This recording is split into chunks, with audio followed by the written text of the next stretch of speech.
Halo Sobat Retro, selamat datang kembali di channel Malik Satan Jakarta bersama gue, Michael. Dan hari ini, gue akan mereview sebuah Toyota yang cukup rare di Indonesia, yaitu Toyota Hilux Surf generasi kedua tahun 94.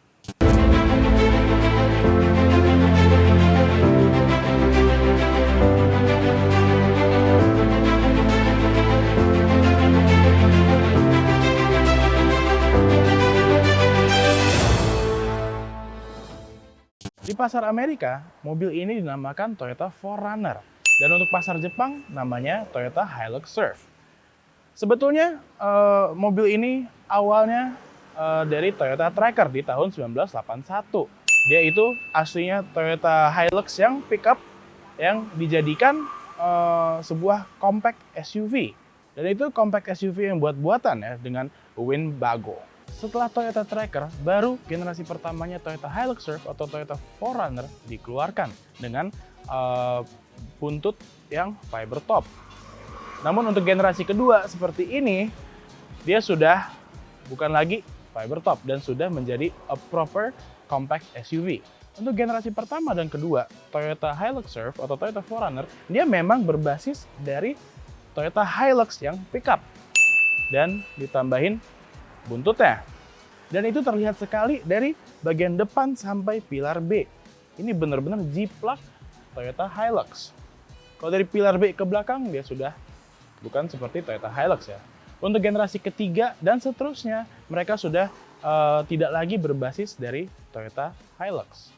Dan untuk generasi terakhirnya, dia berbasis dari Toyota FJ Cruiser. Dan kenapa mobil ini dinamakan Hilux Surf?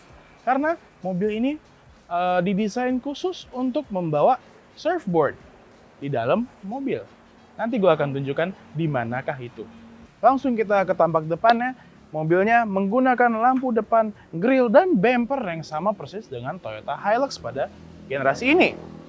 Untuk lampunya dia lampu buram, di sampingnya lampu kecilnya, dan di bawah sini lampu sen. Untuk bumpernya dia besi dengan chrome, bawah sini plastik, dan grillnya sendiri juga besi. Dan di atas sini ada spion kecil yang mounted di fendernya. Tampak samping mobil ini, karena ini generasi kedua, memang terlihat seperti compact SUV. Karena kita bisa lihat sampai pintu belakangnya, dia itu pendek seperti pick up yang dikasih buntut. Dan untuk generasi ketiganya, dia sudah tidak berbasis dari pickup dan dijadikan mid-size SUV. Untuk velgnya, mobil ini masih menggunakan velg originalnya. Di sini dia ada over fender, lampu sen kecil, dan ada antena di sini yang bisa naik turun secara elektrik dari dalam mobil. Ada tombolnya. Spionnya outer chrome, ngotak, sama seperti spion Hilux pada zamannya. Di sini ada list plastik, dia dual tone, bawahnya silver, sini biru tua, dan dual tone itu sampai fendernya ya. Dia ada footstep, door handle chrome, dan di sini jendela belakang yang cukup besar. Sekarang untuk tampak belakangnya, menurut gue ini agak mirip Toyota Kijang Rangga. Apa yang saya lakukan ke kamu itu nggak adil. Rangga, yang kamu lakukan ke saya itu jahat. Karena ada kondenya dan lampu belakangnya terlihat seperti lampu belakangnya Kijang. Untuk bumpernya juga di sini dia besi full dan dual tone yang ikut ya sampai belakang sekeliling mobil. Dan mobil ini adalah tipe SSR-X. Dan dia bukan top of the line. Untuk top of the line-nya itu SSR-G. Dan mobil ini 4-wheel drive. Dia ada emblem 4-wheel drive juga di sini. Di sini ada emblem Hilux Surf dan emblem Toyota. Dan karena dia ada tempat ini nih, plastik, tempat housing untuk lampu plat, dia terlihat seperti Rangga. Dan untuk buka pintu bagasinya agak ribet. Kenapa? Karena kita harus buka dulu kondenya atau wheel hangernya, dan di sini nggak ada tuas atau apapun untuk membuka pintu bagasinya. Caranya begini, kita harus kontak dulu. Nah, kaca belakangnya baru bisa diturunin.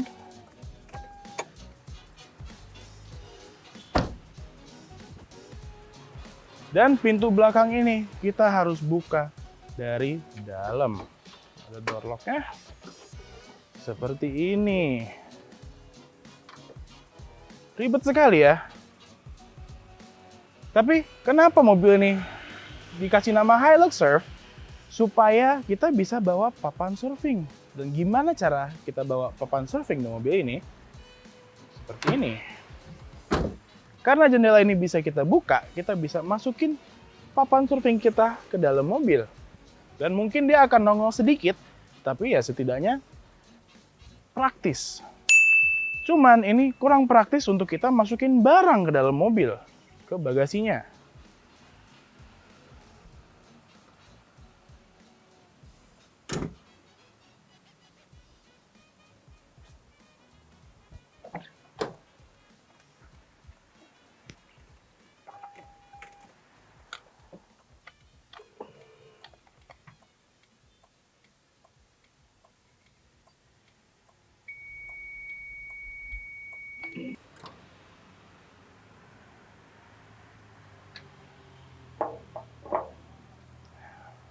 Mobil ini menggunakan mesin berkode 2LTE dengan kapasitas 2446 cc, EFI turbo diesel 4 silinder dengan tenaga 97 PS dan torsi 221 Nm. Dan di sini kalian bisa lihat dia menggunakan dual battery system, sama seperti Toyota Land Cruiser. Kenapa dua? Karena dia butuh tenaga yang lebih untuk starter mesin yang sebesar ini. Dan aki yang di sebelah sini kita bisa lihat lebih besar dibandingkan yang di sebelah sana. Karena ini main baterainya yang di-charge dengan alternatornya. Dan di bagian sini adalah auxiliary battery yang di-charge dengan DC charger.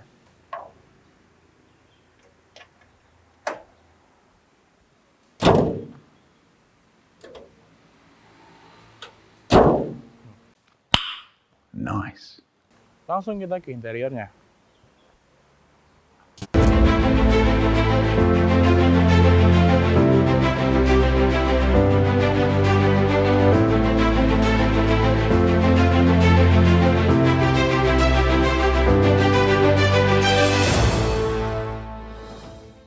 Ini dia interiornya Toyota Hilux Surf generasi kedua. Di sini kita bisa lihat interiornya mostly berwarna biru. Dan untuk Hilux Surf dia ada interior berwarna biru dan merah untuk generasi keduanya. Dan untuk mobil ini memang interiornya berwarna biru. Dari dashboard sampai setir, sampai center console, dan door trim, dan juga joknya berwarna biru. Sampai pilar-pilarnya juga berwarna biru. Untuk roof linernya dia berwarna abu-abu, beda sendiri. Dan di tengah sini, di bagian cluster sini, berwarna hitam. Untuk overall desain interiornya ini, buat gua ini bener-bener mirip dengan Nissan Cedric yang pernah jadi taksi eksklusif di Indonesia. Dengan dashboard berwarna biru, lubang AC yang kotak seperti ini, dan dashboardnya itu lebih driver oriented. Di bagian tengah sini ada tombol hazard, tombol rear defogger, pengaturan AC di sini, jam digital, ada cup holder, 2 buah cup holder di sini, pas di bawah AC. Jadi kalau kita taruh minuman di sini, pasti kena AC dan pasti akan dingin. Karena AC mobil ini dingin sekali. Di bawahnya ada head unit double din yang sudah aftermarket. Di bawahnya lagi ada asbak dan ada lighter.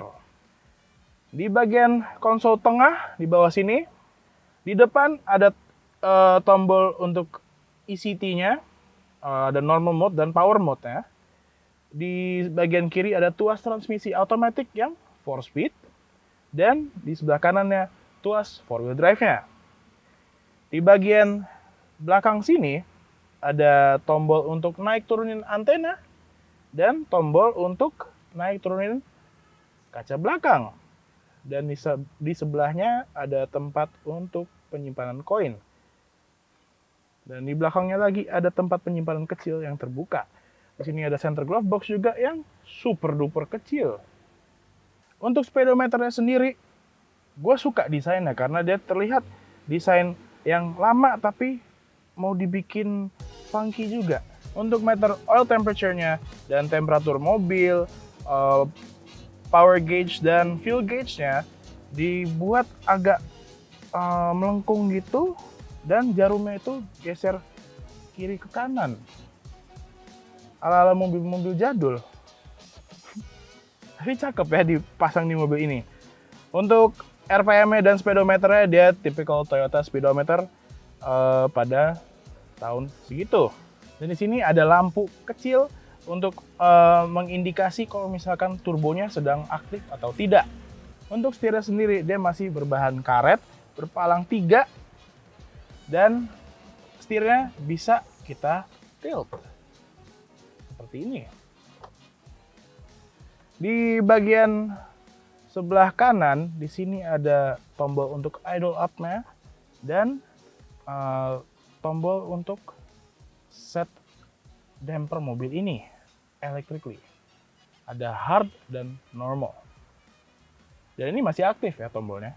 Dan untuk parking brake mobil ini sama seperti gijang kotak yang ditarik dan diputar seperti ini. Kalau misalnya kita mau lepas, kita tekan tombolnya, tarik, dan kita putar sedikit. Dan untuk mobil ini lantainya juga cukup cetek ini. Seolah-olah joknya ini langsung nempel dengan lantai. Dan kalau misalnya gue nyetir nih, kaki gue harus manjang dan gue harus selonjoran untuk bawa mobil ini. Kalau gue naikin kaki gue seperti ini nih, cukup jauh jaraknya sama jok. Oke Sobat Retro, sekarang gue lagi ngetes Toyota Hilux Surf atau yang lebih dikenal dengan Toyota 4Runner generasi kedua. Dan rasa bawa mobil ini sih sama aja ya, kayak rasa SUV pada umumnya. Cuma memang agak lebih kaku sedikit. Karena sebetulnya suspensinya ini kalau kita lagi jalan city speed, cruising speed atau apa dan ada lubang atau ada apa, dia terasa keras. Tapi sekalinya ketemu polisi tidur, dia tuh empuk. Dan untuk dampernya gue di normal mode. Kalau gue tekan di hard mode, lebih terasa jalan yang nggak rata atau jalan yang keriting. Dan untuk suspensi mobil ini sendiri, suspensi depan dia independen dan belakang menggunakan coil spring. Jadi untuk generasi pertamanya dia masih menggunakan per daun, tapi generasi keduanya sudah menggunakan coil. Dan sekarang di depan ada polisi tidur dan dampernya sedang di normal mode. Coba kita tes. Benar-benar empuk banget depannya. Belakangnya lebih stiff. Coba lagi. Coba kita pasang hard mode.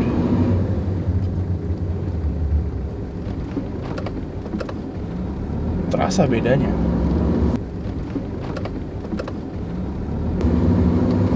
Depan ada speed breaker dan memang roda belakang lebih terasa speed breaker dibanding yang depan. Sekarang untuk tenaganya coba kita tes.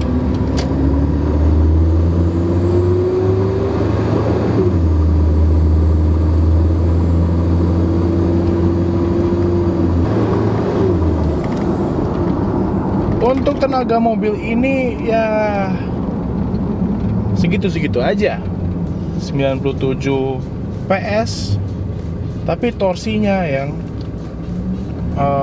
besar, 221 Nm. Dan ini turbo diesel, jadi tenaganya lebih terasa di RPM 2000 sampai 3000 RPM. Kalau di atas 3000 RPM itu sudah ngos-ngosan dan tenaganya sudah tidak lagi terasa. Jadi enaknya tuh giginya dioper pas di 3200 rpm untuk tenaga yang maksimal.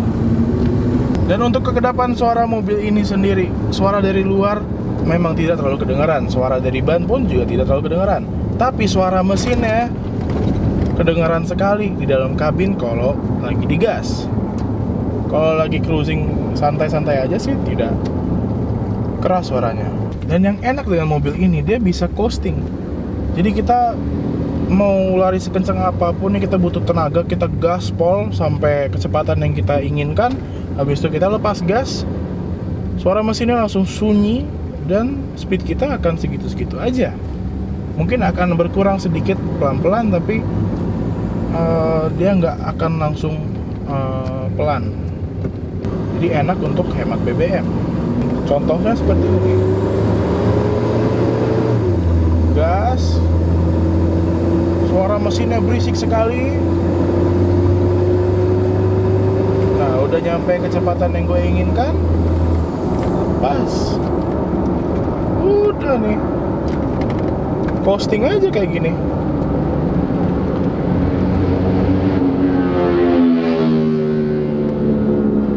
Ya kalau motor yang pakai knalpot racing pasti terdengar lah di dalam mobil ya. Untuk comfort mobil ini, kursinya sangat comfortable bagi gua, dan ini juga sangat memeluk badan gua. Bolsternya ini enak banget. Dan karena joknya itu jok bahan yang enak juga, rasanya tuh gimana ya? Enak gitu duduk di mobil ini. Cuma memang karena lantainya ini sangat amat cetek. Untuk nyetir sih fine ya, asalkan kita posisinya paling mundur dan kita bisa selonjoran sambil bawa mobil, it's fine. Tapi kalau kita duduk udah nyetir di posisi seperti ini, penumpang belakang yang kasihan, kakinya udah nekuk, semacam jongkok rasanya. Jadi bagi kalian sobat retro yang suka dengan mobil rare, SUV, bisa ke segala medan dan bisa dibawa ke pantai juga, dan bisa bawa surfboard, ini mobil buat kalian. Oke sobat retro, bagi kalian yang suka mobil yang rare, bisa off-road dan bisa bawa papan surfing, ini mobil buat kalian. Mobil ini bisa dilihat di showroom Malik Selatan Jakarta. Jangan lupa like, comment, subscribe channel Malik Selatan Jakarta dan tekan loncengnya untuk update-update terbaru video kita. Sampai ketemu di video berikutnya.